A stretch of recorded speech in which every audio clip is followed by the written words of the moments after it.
Poverty is encouraged when we do nothing positive.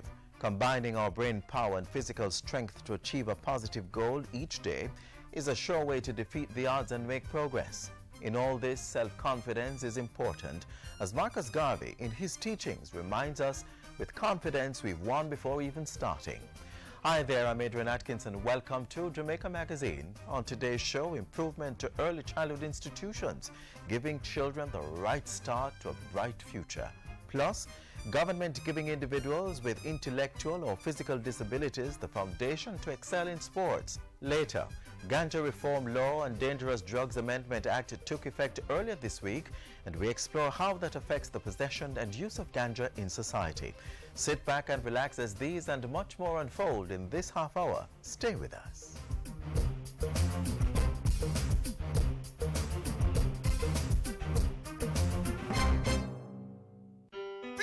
Make sure the children get immunized.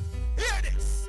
Immunization, it is a must. This is not a joke thing, this you can trust. It is required by law for entry to nursery, to daycare and to schools. Listen up, it is necessary to prevent diseases such as the measles, the poliomyelitis, the lockjaw and the whooping cough. Immunize your kids, keep them healthy, keep them strong. Prevent deadly diseases such as mumps, rubella and diphtheria. Immunize your child today. Immunization, a key to good health.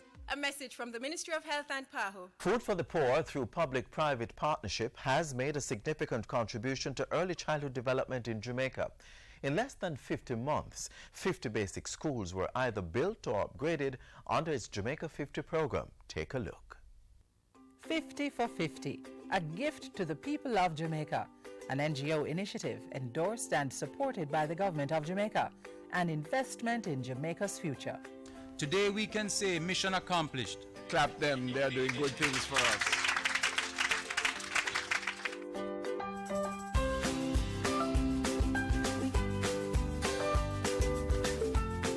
In June 2012, Jamaica was preparing to celebrate its Golden Jubilee in August, 50 years of independence. As government moved to create legacy projects for the Jamaica 50 celebrations, the charity organization Food for the Poor joined the mission and launched its Jamaica 50 Legacy Project. We are very passionate about assisting Jamaica create a legacy of easier access to education. That's our gift to Jamaica and Jamaicans for the island's Golden Jubilee. The mission was to construct or upgrade 50 early childhood institutions over the course of 50 months.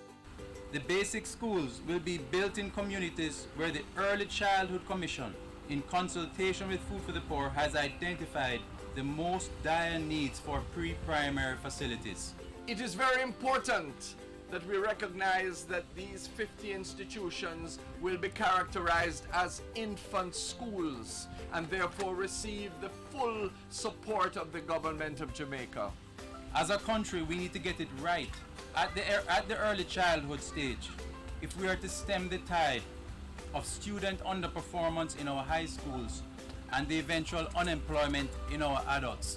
Education has to become the #1 priority in the nation, and early childhood education is the foundation.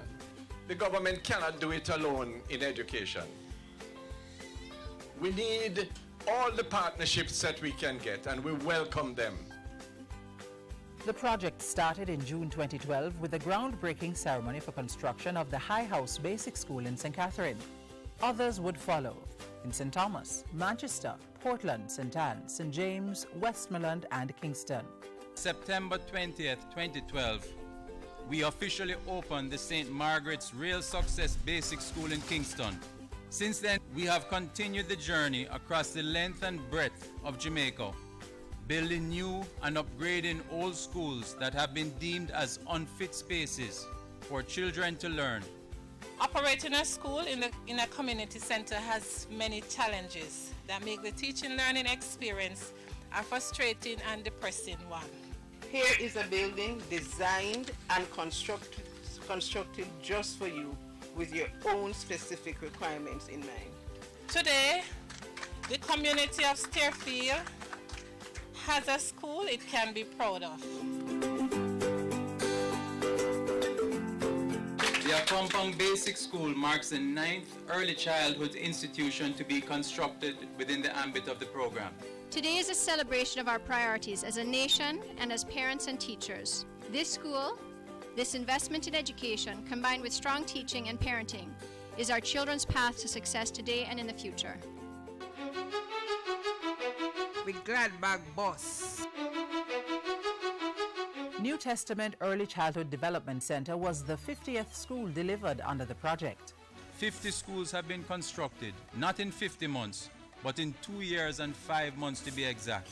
Over 2,000 students in the 3 to 6 age group can now learn in a more comfortable, healthy, child-friendly atmosphere with proper sanitation.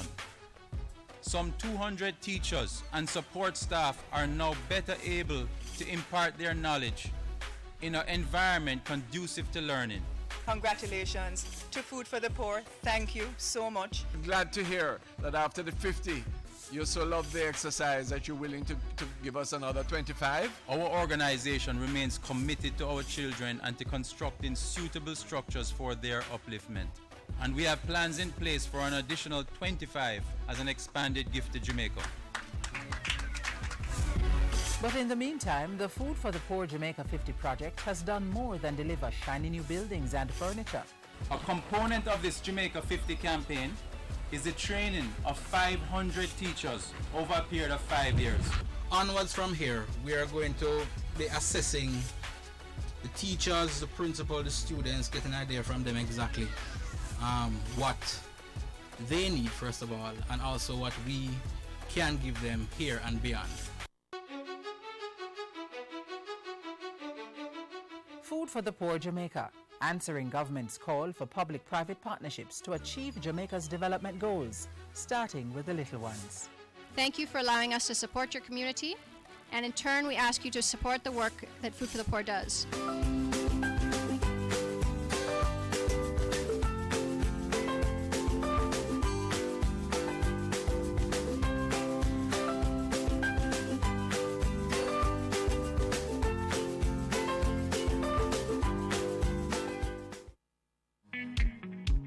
There'll be a better tomorrow. There'll be a better tomorrow. There'll be a better tomorrow. There'll be a day. There'll be a way.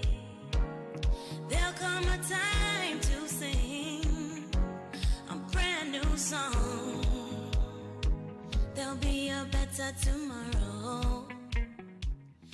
Jamaica's national sports policy serves to guide the development of sport in Jamaica so that all can benefit. And as we turn the spotlight on this arena, in which Jamaica stands as a dominant force, our Special Olympians are getting improved infrastructure to help them achieve their best. Watch this.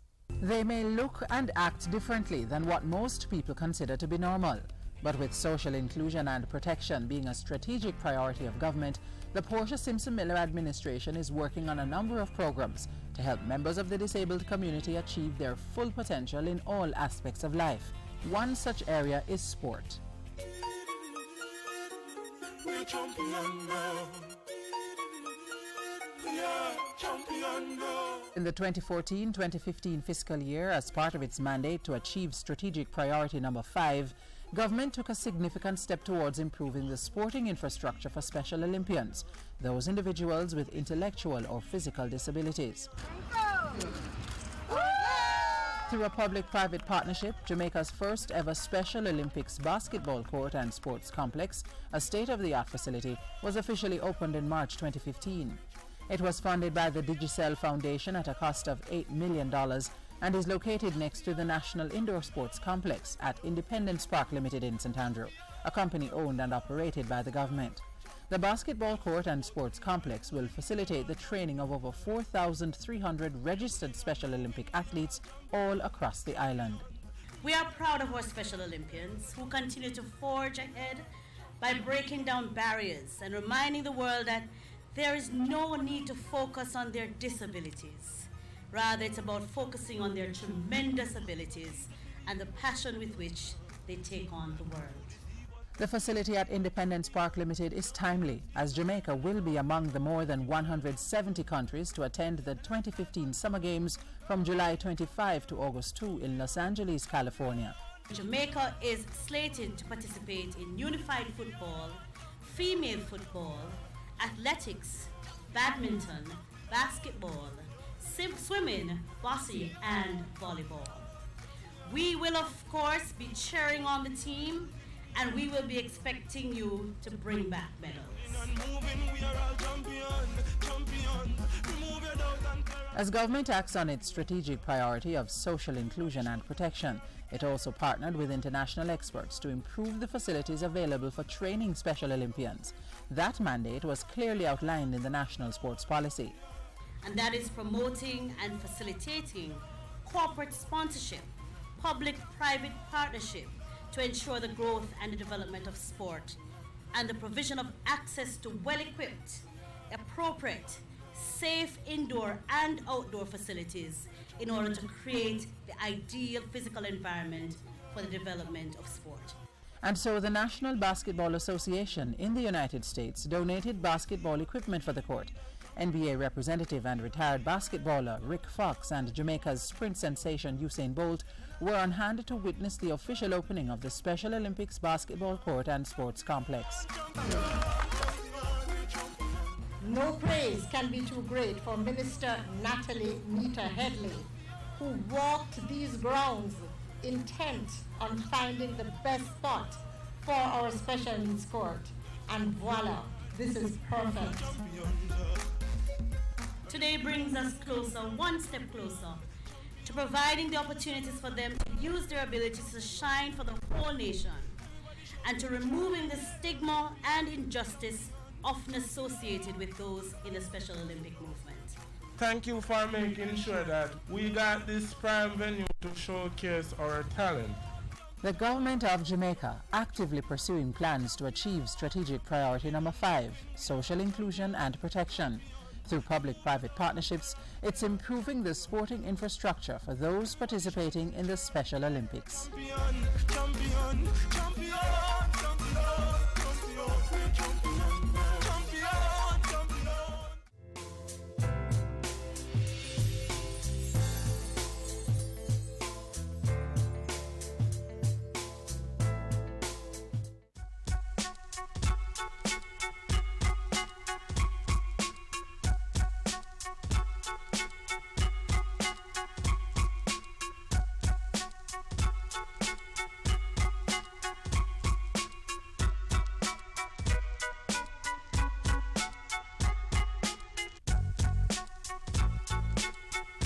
Join the fight. Quit smoking for life.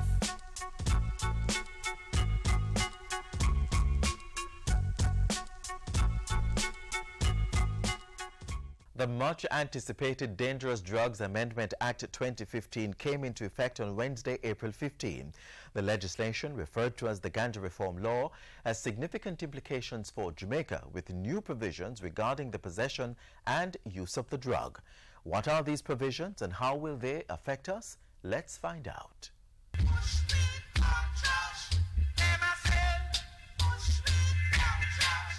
In Jamaica, this administration has decided to move forward in a measured and deliberate way towards ganja law reform. It began with Parliament passing the Criminal Records Rehabilitation of Offenders Amendment Act.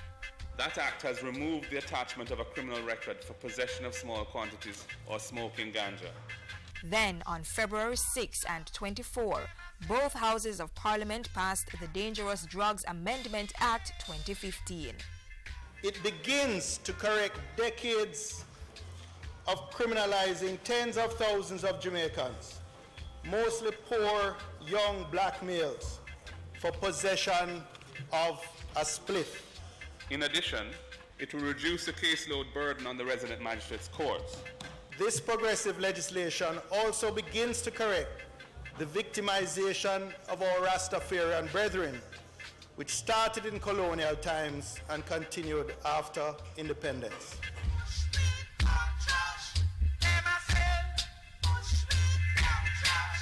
The system of complete legal prohibition of ganja in Jamaica, created by the Dangerous Drugs Act, has been in place since 1948. However, this prohibition has not worked and is no longer considered fit for purpose. For decades, the reform of the law relating to ganja has been the subject of several recommendations and reports by public and private sector groups. The reforms introduced by this bill reflect some of the recommendations coming out of the 2001 report and other consultations at the local level, and also current developments and trends in other countries. In recent years, many countries and some US states have begun to decriminalize drug use to some degree while maintaining the illegality of drug trafficking. The winds of change have been blowing internationally.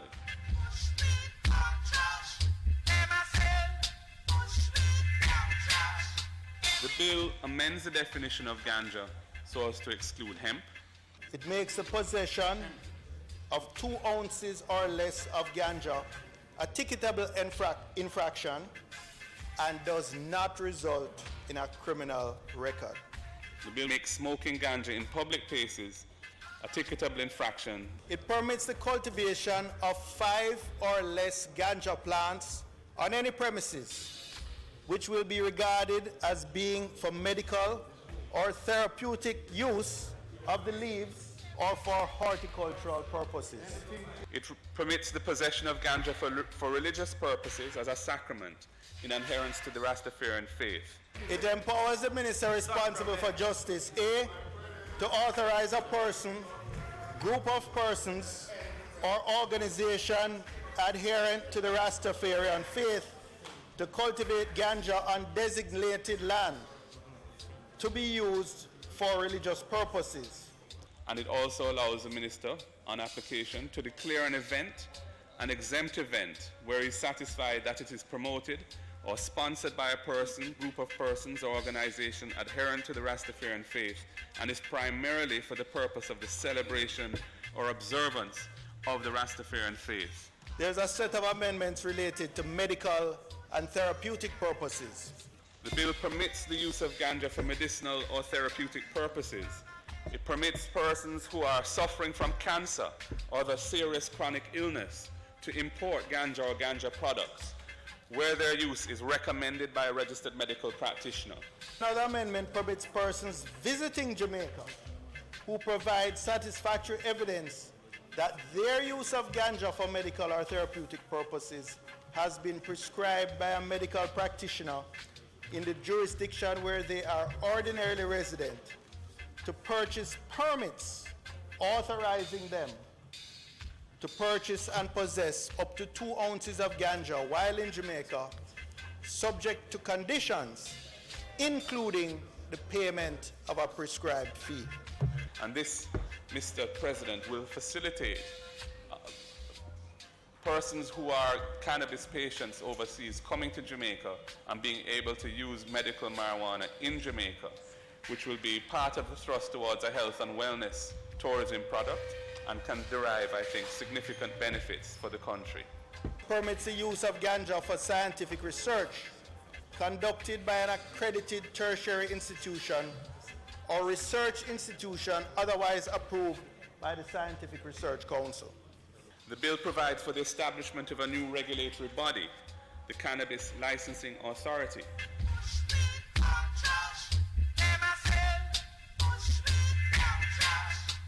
It facilitates the development of a lawful, regulated ganja industry. Economic opportunities also exist in relation to the production of hemp and its versatile array of industrial byproducts. It will expand Jamaicans' access to medical and therapeutic ganja products to fight against a range of diseases and related symptoms. The legal prohibition on ganja has meant that the very real need for public messaging to discourage abusive practices in relation to ganja has been largely ignored. It allows for more efficient use of police resources in the continuing fight against organized crime and encourages our citizens to become actively engaged in assisting our law enforcement agencies. At the same time, the bill significantly strengthens the monetary penalties for participating in the illegal international drug trade and reaffirms Jamaica's resolute stance in this regard. It facilitates, for the first time at last, Rastafarians having the freedom to practice their religion as guaranteed by our Constitution.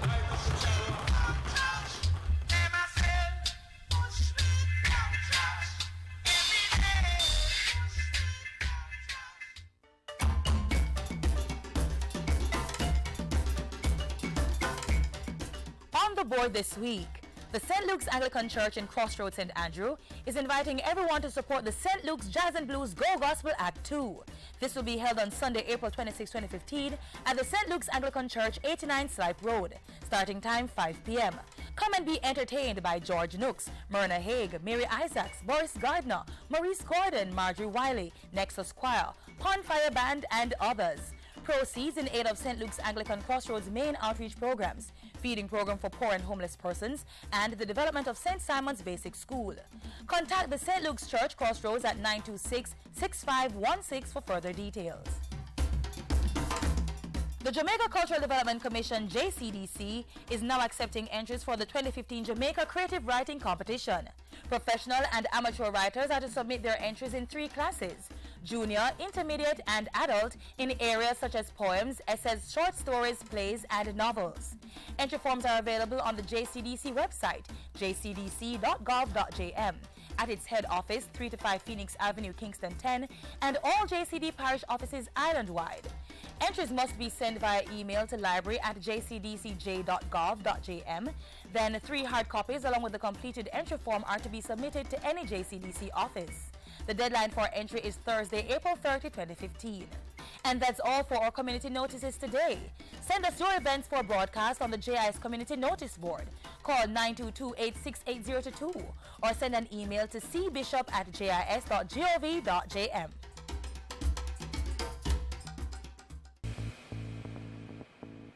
A healthy and educated people living in a clean, natural environment, reducing crime, improving the justice system and governance, building a prosperous economy. It's not just a vision, it's reality.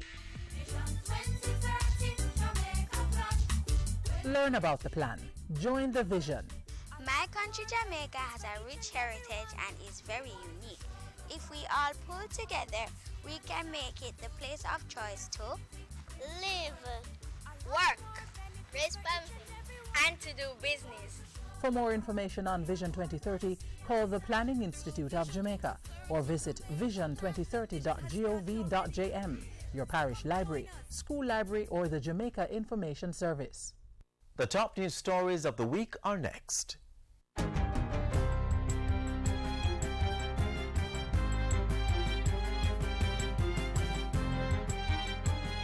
Hi there, I'm Simone Wolf with your JIS News of the Week.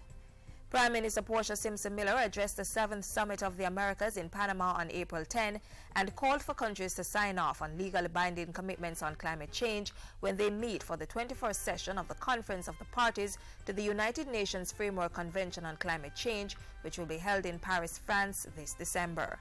This is a matter of survival for small island developing states.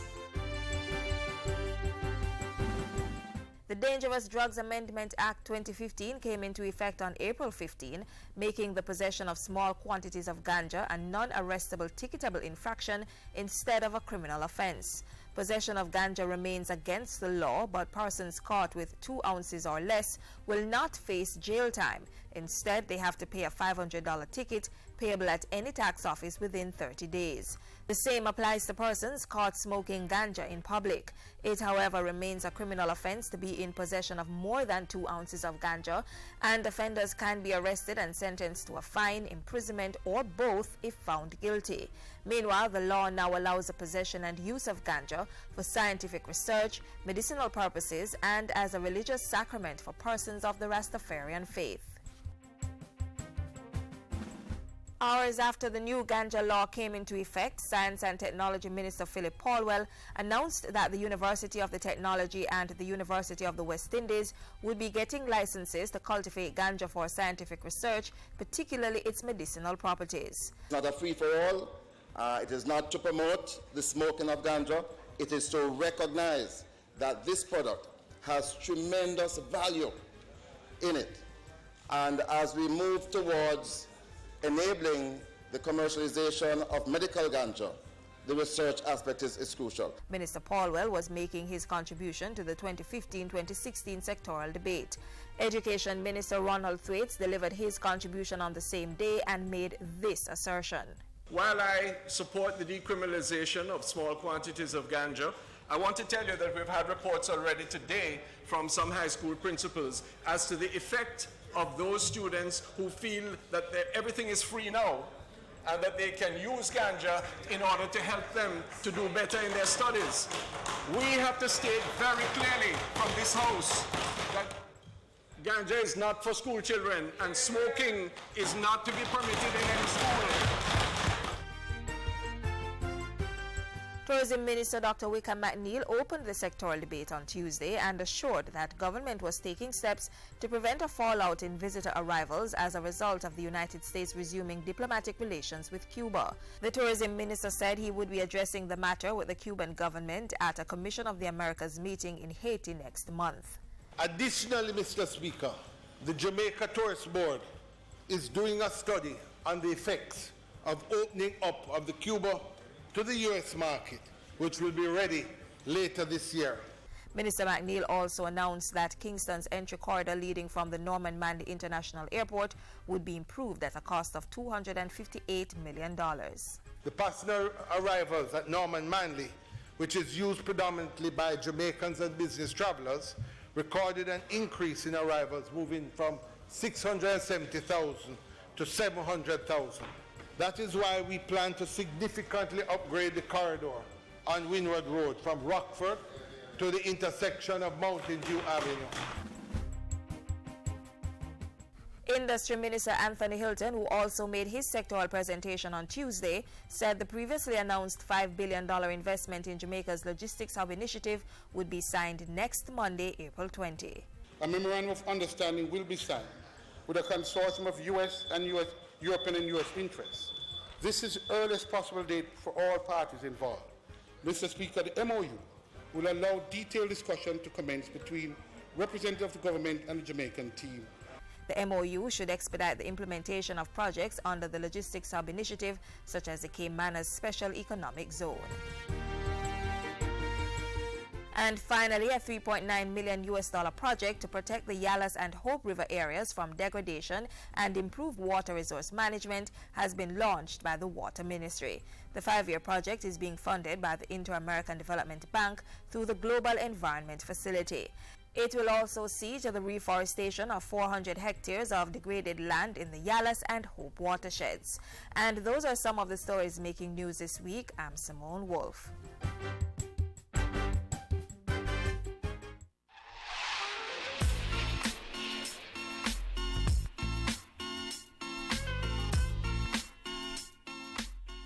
This is where we close Jamaica Magazine for today.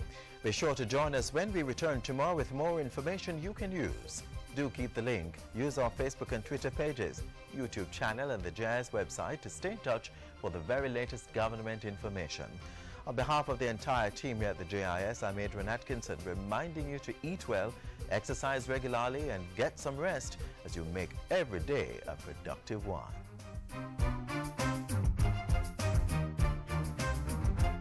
This has been a production of the Jamaica Information Service, the voice of Jamaica.